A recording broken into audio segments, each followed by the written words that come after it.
Welcome back, everybody. I said that there would be more, and here we are today. Yes, there is more, as promised. So let's get started. So, as promised, here is our snowman. And if you didn't head over to Patreon and grab yourself a coloring page, it's totally fine. But if you did want to follow along, it's there for you. But let's get started. So, I am going to be using Copic markers today, but the idea is pretty universal, whether you're using paint, crayons, coloring pencils, or different kinds of markers. So, I said I wanted to focus on coloring snow. And so, I'm starting off with gray.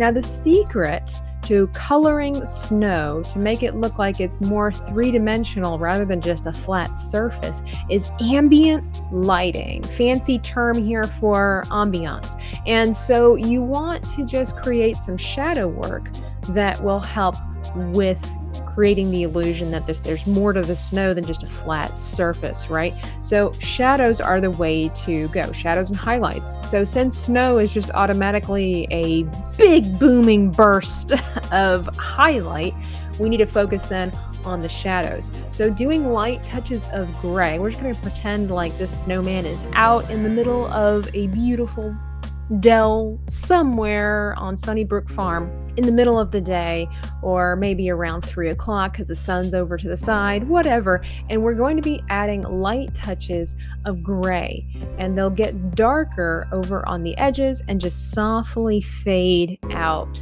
into the ether, into the brightness, into the highlight that is snow.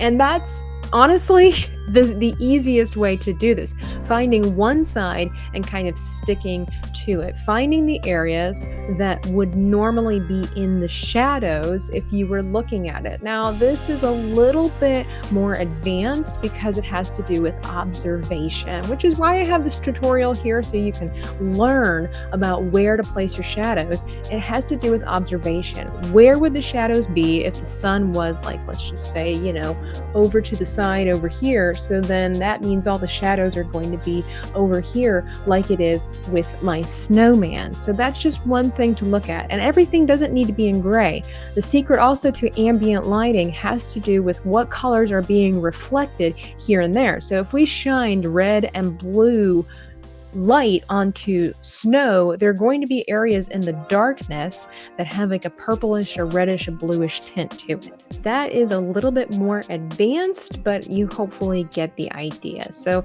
right now I'm just working on the shadowed areas of my snow, and you can see that it's starting to take shape. It looks a little bit more interesting, and then when you get to the end, you'll notice that it's a beautiful piece, a happy, fun little piece, and it is recognizable as snow because a majority of it's white, but it looks a little bit more realistic. Yes, realistic, even though it's a cartoon because of the shadow and the highlight placement.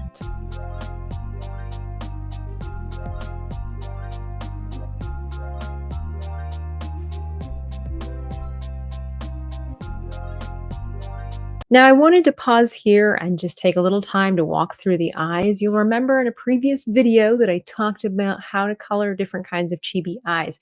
And you remember that little line that we put across the eye? Well, that's what I'm doing here with a light green marker, is that I'm starting with the highlights here because I don't want it to be just white eyes. I want to have green eyes. So I start off with lighter green color here, and then I keep that one handy because as I introduce darker greens, I always want to have the lighter color that I used as a helpful blending tool to soften any of the edges that might come about.